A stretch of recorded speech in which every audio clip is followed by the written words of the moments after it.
powertrain comprises the clutch, which connects the engine power to and disconnects it from the drive wheels.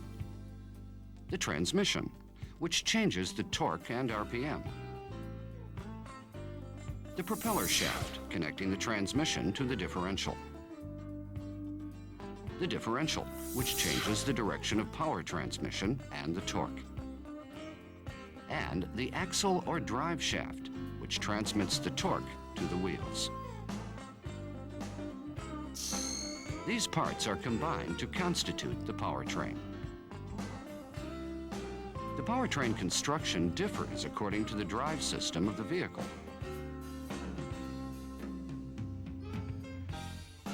An FR vehicle is driven by the rear wheels, powered by an engine mounted in the front of the vehicle. The engine power is transmitted through the propeller shaft to the rear wheels. Since the engine is in the front, the vehicle is well balanced in weight, although the interior space is somewhat diminished. By contrast, an FF vehicle is driven by the front wheels.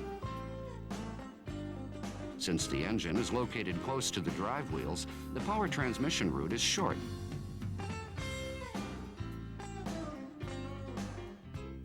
The powertrain is therefore relatively compact, resulting in lighter vehicle weight and more interior space. A 4WD vehicle is driven by all four wheels, front and rear. Since the engine power is transmitted to the four wheels, the 4WD vehicle shows superior running performance under rough conditions, such as on snowy or muddy roads. The 4WD vehicle comes in two types: full-time 4WD, which is always driven by four wheels, and part-time 4WD, which is normally set for the two-wheel drive mode and can be switched to the four-wheel drive mode when necessary.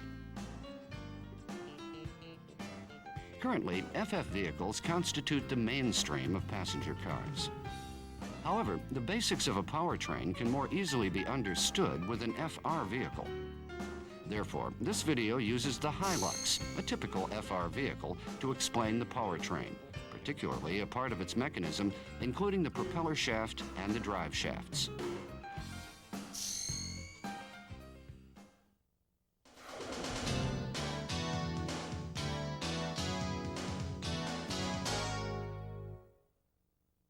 The propeller shaft transmits driving power from the transmission to the differential.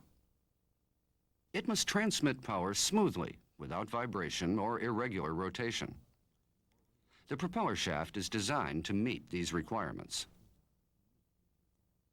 If the propeller shaft simply transmitted power, it might be linear in design.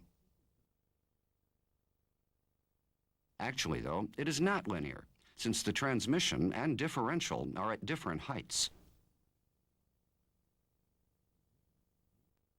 In addition, the angle between the propeller shaft and the differential changes constantly as shown, according to the conditions of the road surface. To accommodate these vertical and lateral movements, the propeller shaft is constructed so that it can slide to change its length and can change angles at its joints.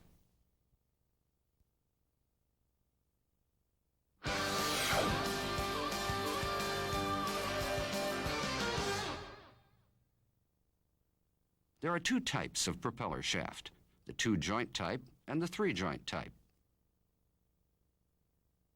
The three-joint type comprises two shaft members connected by a joint to enhance rigidity and minimize vibration during high-speed rotation.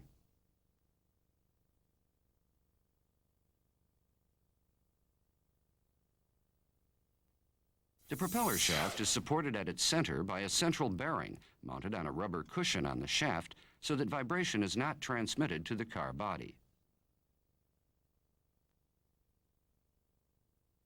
The relative positions of the transmission and differential change with road surface conditions.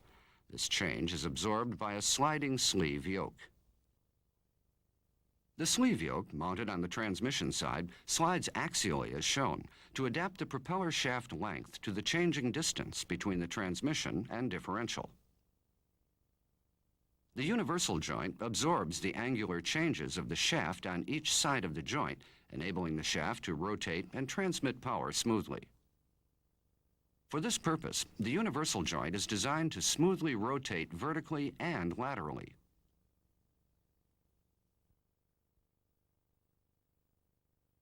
Although there are various kinds of universal joints, Hooke's joint is most commonly used on the propeller shaft.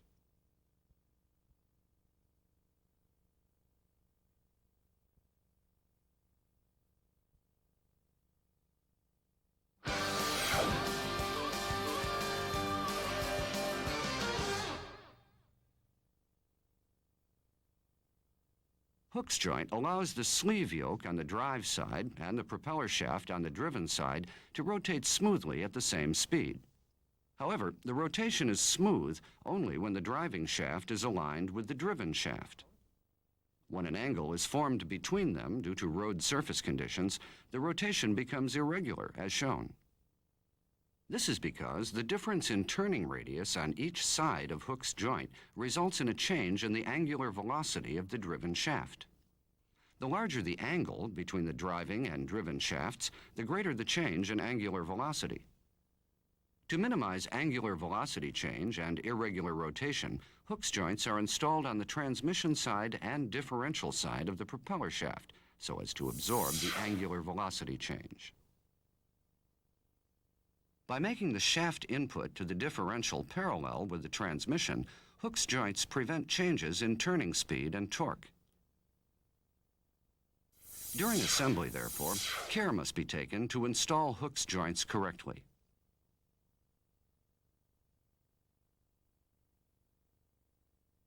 Incorrect installation would result in irregular rotation of the propeller shaft, as shown.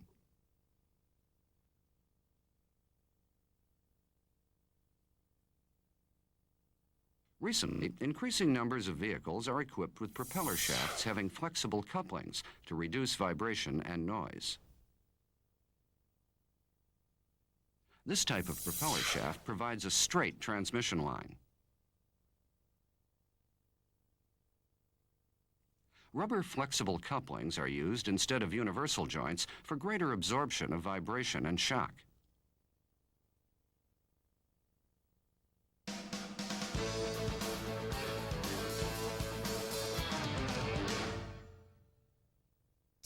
Let's study the key points in propeller shaft maintenance. In a routine inspection, the propeller shaft must be checked for looseness at each joint. Rotate and move the shaft manually to check for looseness at the universal joints and center bearing.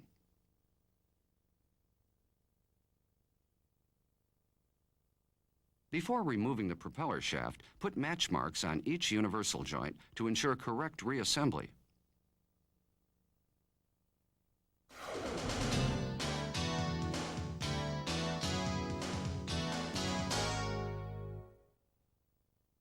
The engine power is transmitted through the propeller shaft to the differential. The differential transmits this power to the rear wheels. The differential of an FR vehicle has three functions. A reducing function to increase engine torque. A redirecting function to change the direction of power transmission. And a differential function to control right and left drive wheel RPM. The differential is one of the key components that determine vehicle performance. Let's study these three functions one by one in detail with reference to differential construction.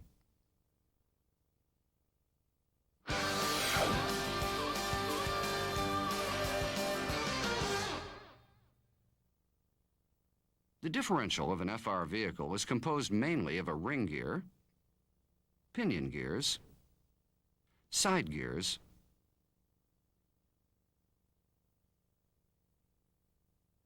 and a drive pinion.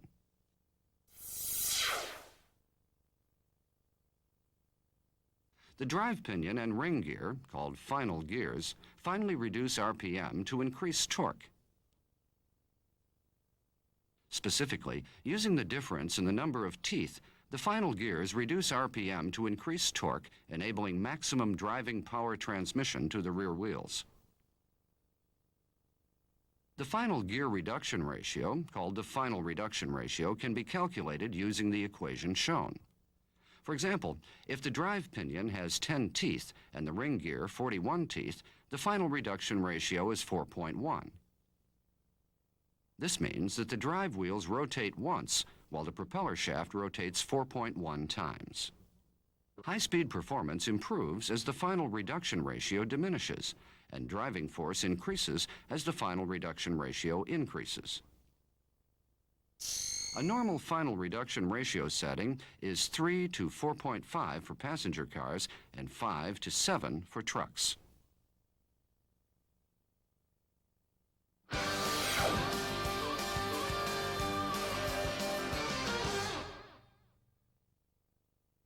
In addition to reducing rotational speed, the final gears change the direction of power transmission. In the FR vehicle, the propeller shaft and drive shaft rotate in different directions. The rotating directions are changed by the final gears. Since a very large load is imposed on the final gears, special gears called hypoid gears are used. Hypoid gears differ considerably in shape from ordinary gears, as shown here. They can transmit power efficiently with little noise because teeth mesh under extremely high pressure and over a large area. Ordinary gear oil must not be used for hypoid gears because of their unique shape. Be sure to use special hypoid gear oil. Hypoid gear oil contains an extreme pressure additive, which secures high oil film strength and a low coefficient of friction.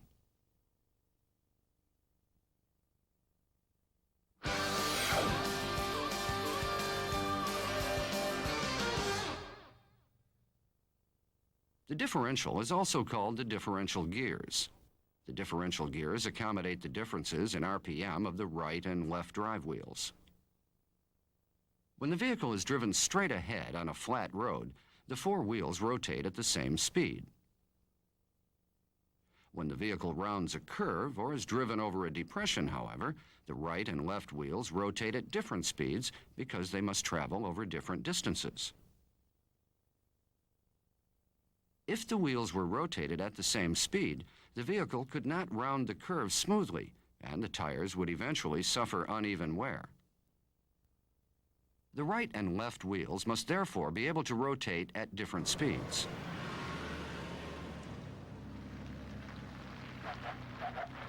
The differential gears allow for differences between the rotational speeds of the right and left drive wheels. How do the gears do this? The differential gears are composed of two side gears and two pinion gears meshing with the side gears.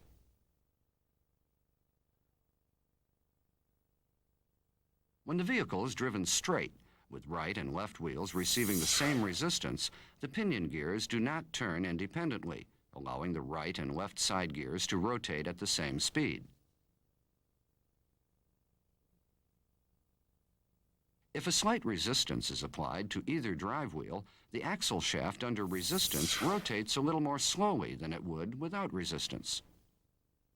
The pinion gears then make some independent turns, causing the opposite side gear to rotate a little faster. However, if either drive wheel is locked as shown, the pinion gears rotate independently on the locked side gear, causing the opposite side gear to rotate at double speed. This is the principle of differential gears. The RPM of the ring gear is therefore equal to half the sum of the RPM of the right and left side gears. The vehicle can round a curve smoothly thanks to this differential function. On the other hand, if the vehicle is driven on a muddy road, this differential function may cause the drive wheels to be stuck in the mud. In mud, since the frictional resistance on each wheel is extremely small, the wheel's driving force drops even if its rotational speed is high. With either drive wheel under such conditions, the driving torque is not transmitted to the opposite drive wheel because of the differential function, resulting in poor driving force. Therefore, the vehicle cannot get out of the mud. These problems are solved by the limited slip differential, which is usually abbreviated LSD. When there is a large difference between the RPM of the right and left wheels, if the vehicle has an LSD, the spring and clutches in the differential absorb the difference, allowing equal torque transmission to both wheels. As a result, the vehicle can be driven smoothly and safely, even on a muddy or snowy road.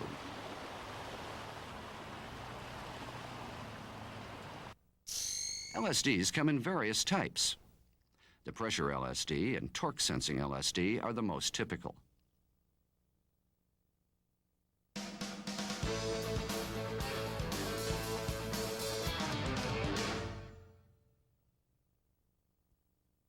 Differential, paying attention to oil leakage. Check carefully that oil does not leak from the front oil seal around the differential case mounting section, etc. Remove the oil filler plug and check that the oil level is not below the specified level. At this time also check the oil viscosity and grade.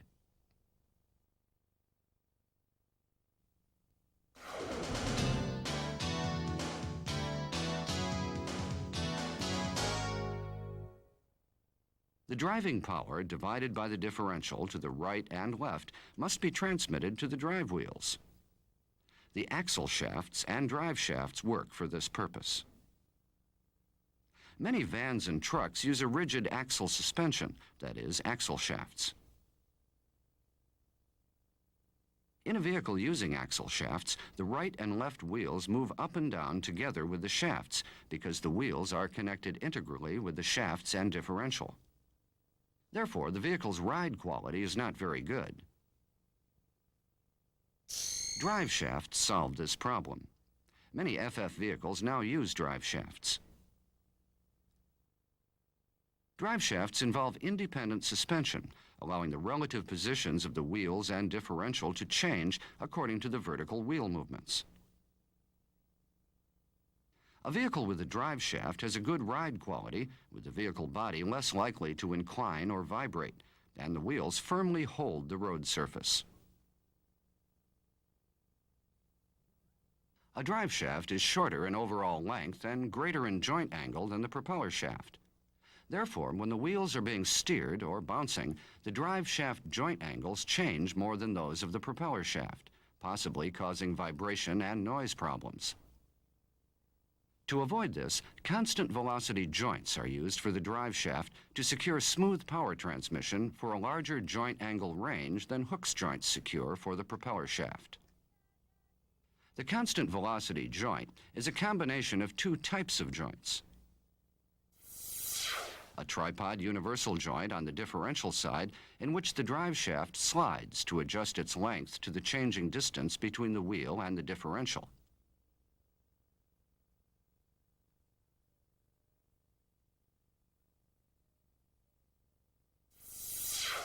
And a stationary Burfield universal joint on the wheel side, which enables smooth power transmission even with a large joint angle.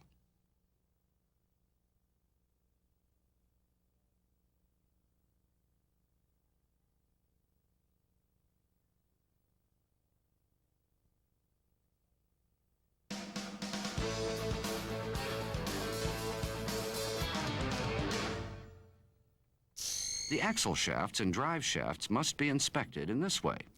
First, visually check each dust boot for cracking and damage. If the dust boots are damaged, grease may leak, and foreign matter, such as sand and dirt, may enter the joints, hampering smooth joint movement. Also, check each shaft for looseness.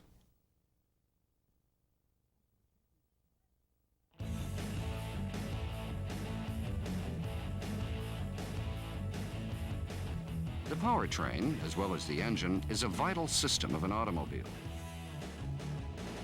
As a first step to higher quality maintenance of powertrains, carry out proper technical service with a thorough understanding of the powertrain mechanism, referring to the relevant training manual.